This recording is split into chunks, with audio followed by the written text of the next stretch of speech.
Good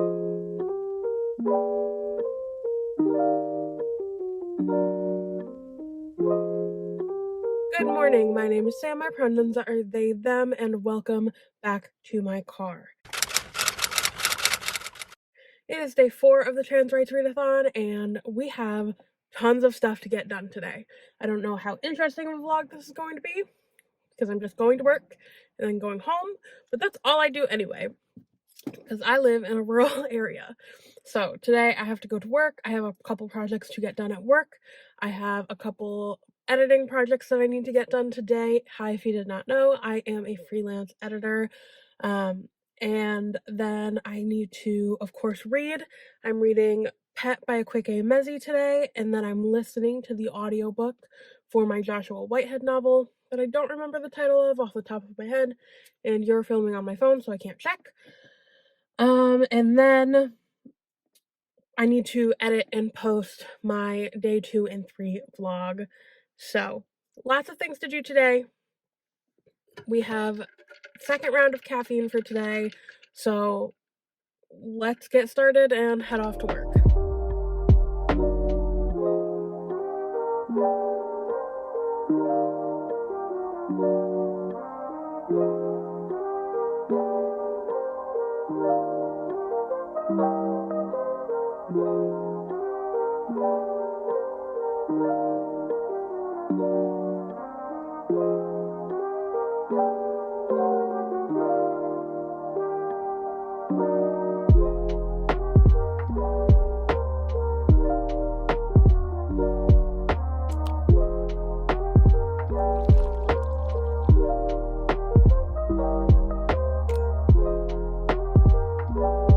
Okay, good morning. It is Tuesday, March 26th. Oh my god, it's only Tuesday.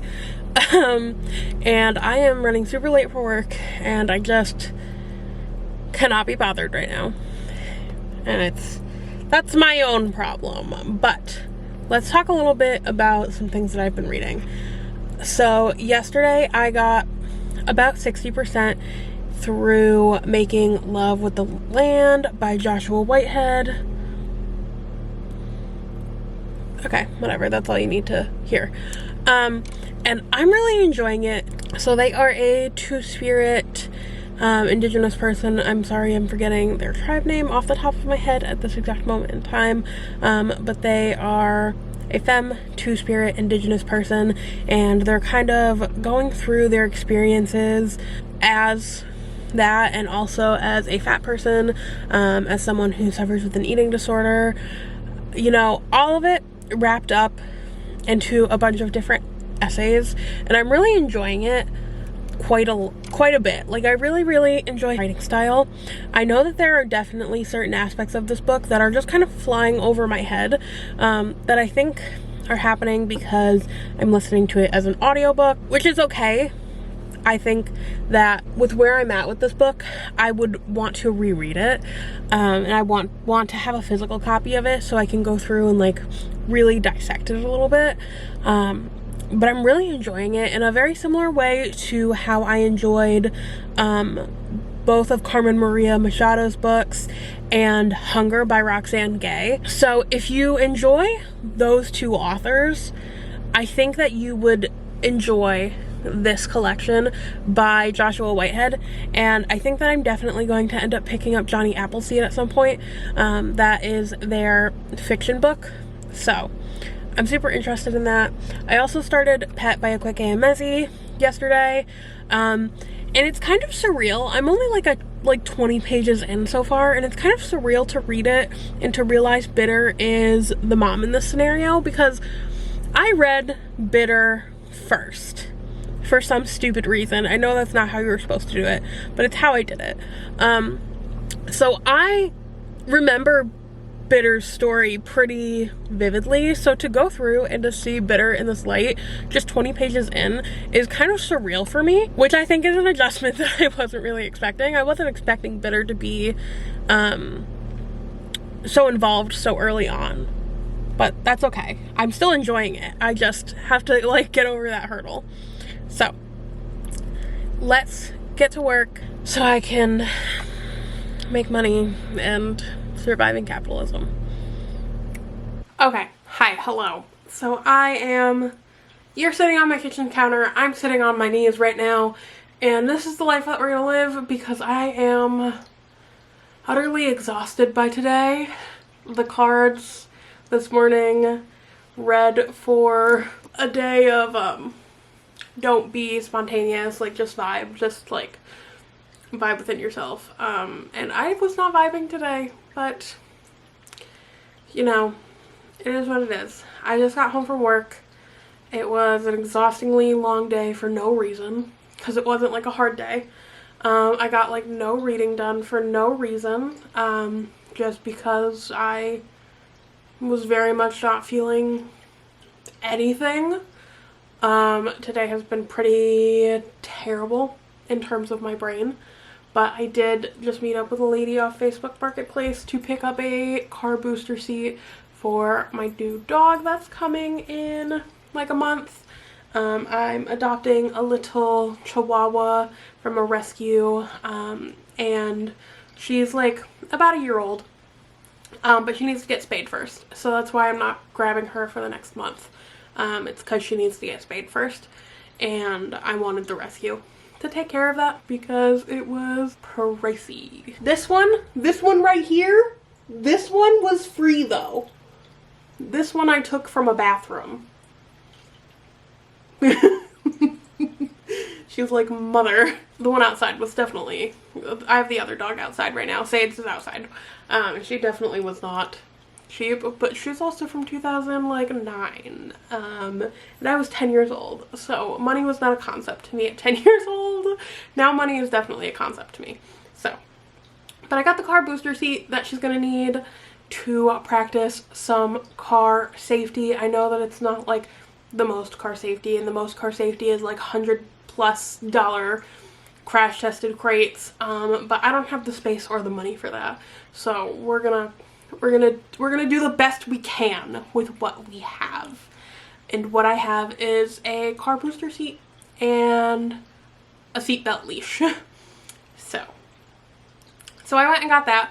And now, honestly, I'm going to sit down with some peanut butter and potato chips and maybe watch like one video on YouTube, but I really just want to sit down and read Pet by Akwaeke Emezi. Other reading updates for the day. I did not read Ellie!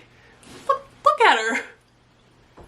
Bitch! I did not continue anymore with Making Love to the Land by Joshua Whitehead because I didn't feel like I had the brain space to take that task on. That's something that I want to invest some brain space to, so I'm still 60% of the way through that, and I got like 10% of the way through Tell Me I'm Worthless, and it's giving me weird vibes right now. I am so far not loving it. So far it's giving me like a mixture of Skins and like The Haunting of Hill House and The Haunting of Bly Manor, which is just kind of freaking me out. So, I mean, we'll see how that goes. But really, the only thing that I want to read right now is Pet by Akwaeke Emezi. So, I'm gonna go do that. Because I need to.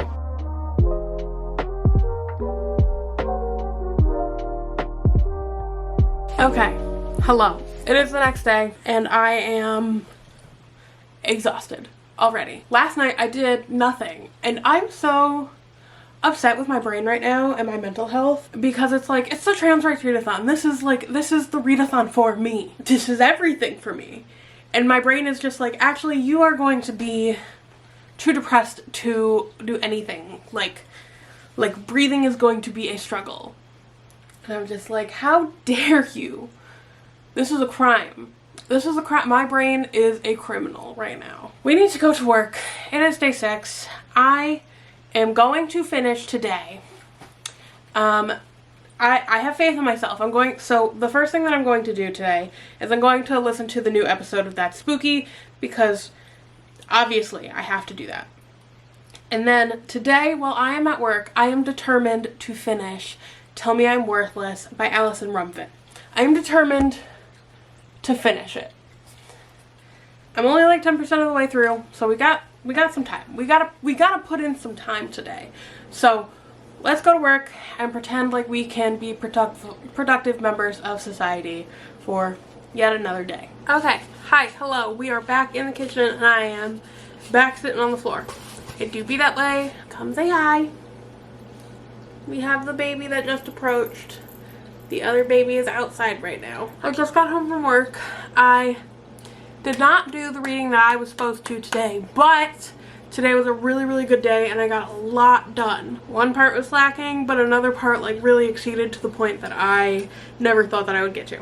So I will take that as a win, and for now I am going to listen to more of Tell Me I'm Worthless by Alison something. I forget her last name at this exact moment in time. I got a little bit farther in it, but I definitely have some more to go with it.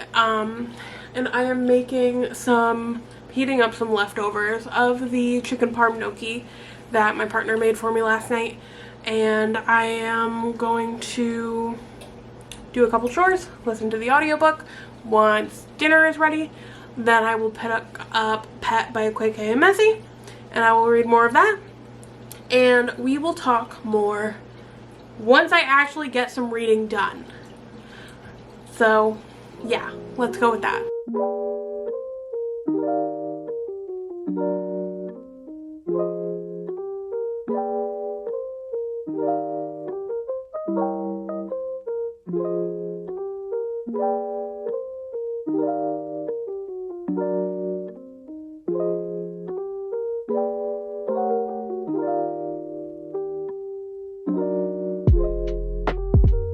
Okay, hi, hello. It is 6 o'clock and it is the last day of the Trans Rights Readathon. And I have not been doing well at giving reading updates, but I don't feel like I've had like good reading updates to give until today. Today I definitely have some good reading updates to give. So let's start off with the two things that I finished today. I ended up finishing 2 audiobooks today. One of them was Tell Me I'm Worthless by Alison Rummfit. This was a trans sapphic horror.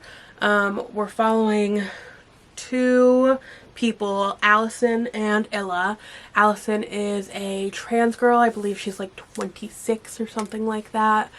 And she went through some pretty traumatic things when she went into an abandoned house with her ex-best friend Illa. And this is kind of a story about how that entire experience like messed them up, internal biases, and kind of what happens when this haunted house brings those internal biases up to the forefront. Illa becomes a really severe anti-trans social person, and it's all just a mess. I don't even really know how to describe this book to the best of my abilities, honestly, because I didn't enjoy it. Yeah, I didn't enjoy it like at all. I gave it a 2.5 star. I think I saw what I wanted to do. I think that it wanted to talk a lot about like internal bias. This is set in England, so there's a racism aspect to it. There is like an anti-trans aspect to it. There's a homophobic aspect to it. Okay, how do I want to explain this? So technically 3 girls go into this abandoned house one night. We have Alison, Illa, and I believe her name was Hannah. And they get kind of pulled into the innards of the house, and Hannah ends up giving herself over to the house. And she is the one who lays witness to the horrible things that happen while they are in that room. So there are 2 different things that happen while they are in that room, and it's kind of like a split eye. So she can see like one event happening through one eye and one event happening through the other.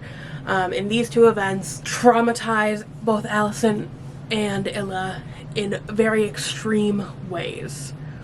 There is sexual assault in both of them, but one focuses on severe violent transphobia, and the other one focuses on severe anti-Semitism and racism. And we start the story out by following these two girls after these horrible things happen. And like 3 years later, they're still being called back to the house. So they decide to end up going back to the house to try and exorcise the house out of them. And it is a commentary on hate. It's a commentary on finding yourself, internal transphobia, internal homophobia. It is a conversation about self-awareness, definitely, and growth in education. And it's all kind of based around, like, it tried to give off Haunting of Hill House vibes. So I see where it wanted to go. And I'm not even going to say that this book was, like, bad, because I'm sure someone else, this is more their vibe. But I'm going to say that this book was very much not my vibe. This is not the way that I would have wanted this story told. The writing style was definitely not for me. I did not enjoy it at all. The characters were kind of insufferable to experience, and I'm not someone who requires likable characters to enjoy a story, but their only redeeming qualities should not show up within the epilogue. Like, there were no redeeming qualities. I did not enjoy listening to their character voices. I didn't see anything worth following them. Because they were both just kind of like despicable humans a little bit. Like, they weren't the worst human. They weren't the worst humans in the world, but like, did I want to spend that time with them?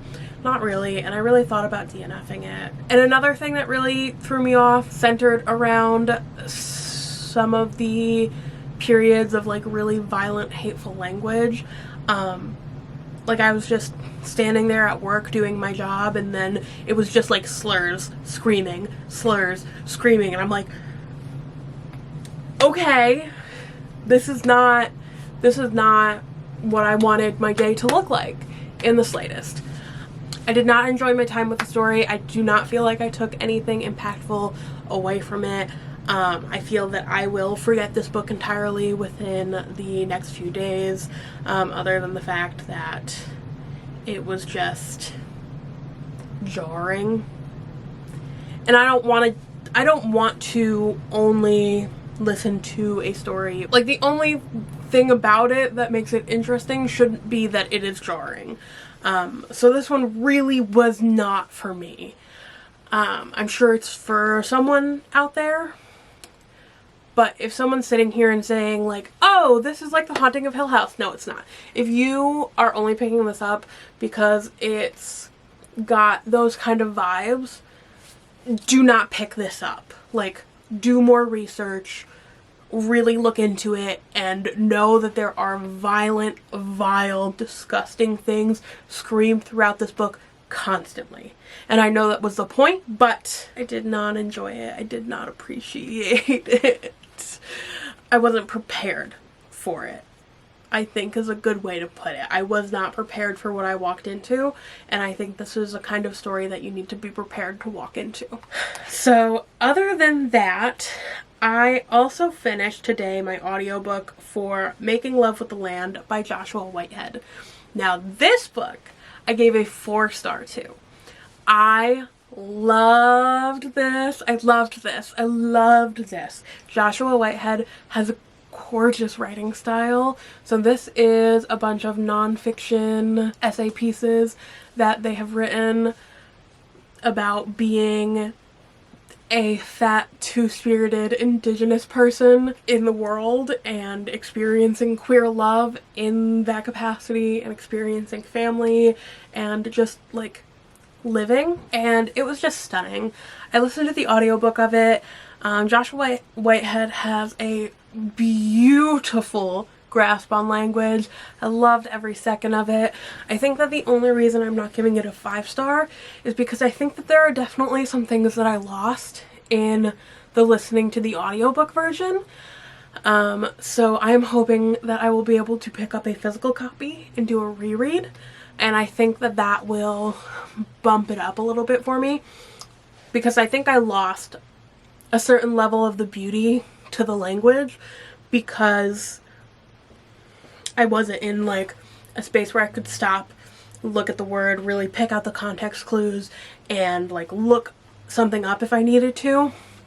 They used some language that I just wasn't sure about in terms of naming, that I wish I had been able to do a little bit of research on to help complete everything, but that's not their fault at all. That just kind of comes with the medium of choosing an audiobook, I think. So this is a book that I definitely will want to grab a physical copy of eventually and pick up. So I'm hoping to do that, and I am planning on picking up their other book, Johnny Appleseed, fairly soon now. Let's talk about a book that I was in the middle of. I'm still in the middle of it. I got like 60 more pages in last night. That is Pet by Akwaeke Emezi. I love it. I love it so much so far. It is so good. I'm really enjoying the relationship between Pet and Jam. And I'm really enjoying the beginnings of the character of redemption. I think it's really interesting so far.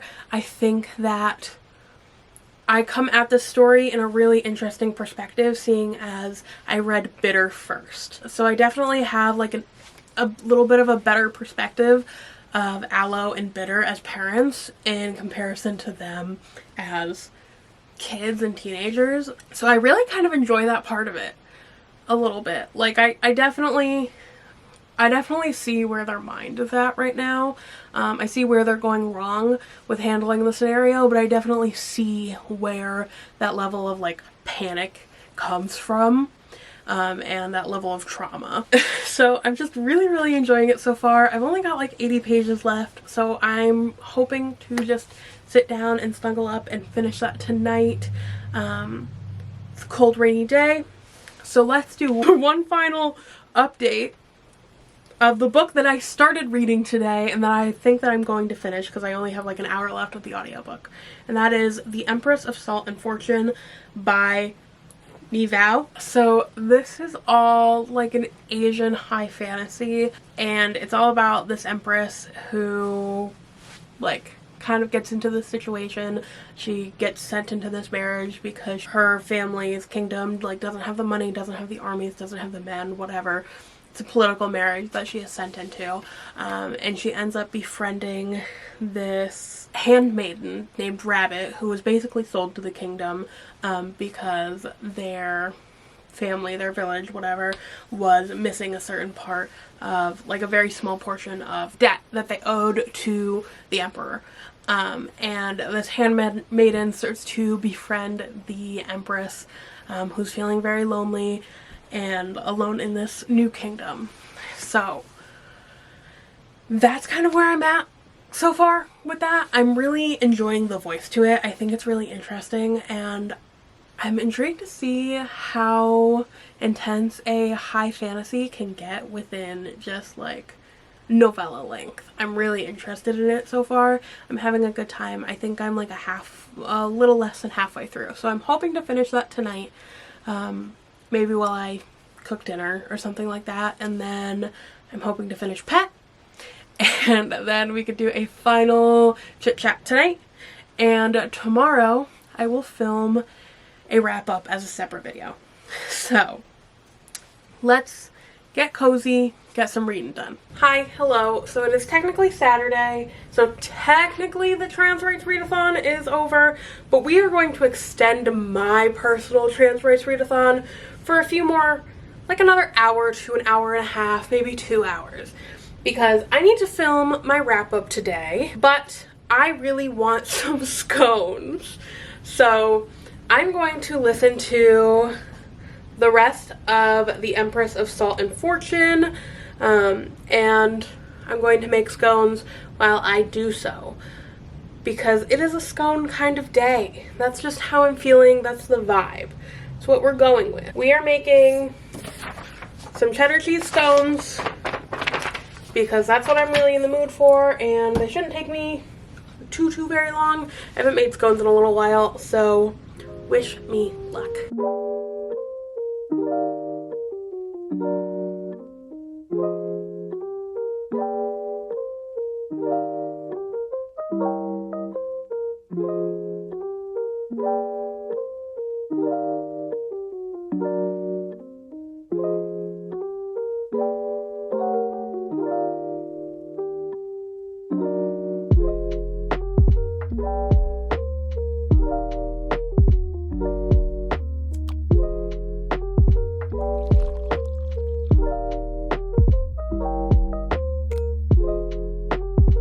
So the scones are done, everything is cleaned up, taken care of, dishwasher's loaded, all that fun stuff. Everything looks good. The scones taste amazing, and I did get to finish my book while I was making them, so that was also fantastic.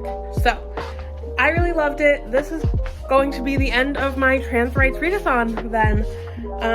It did not go as planned, and I definitely got sick for a portion of it, which kind of ruined a lot of things, but I still say that I came out successful with this.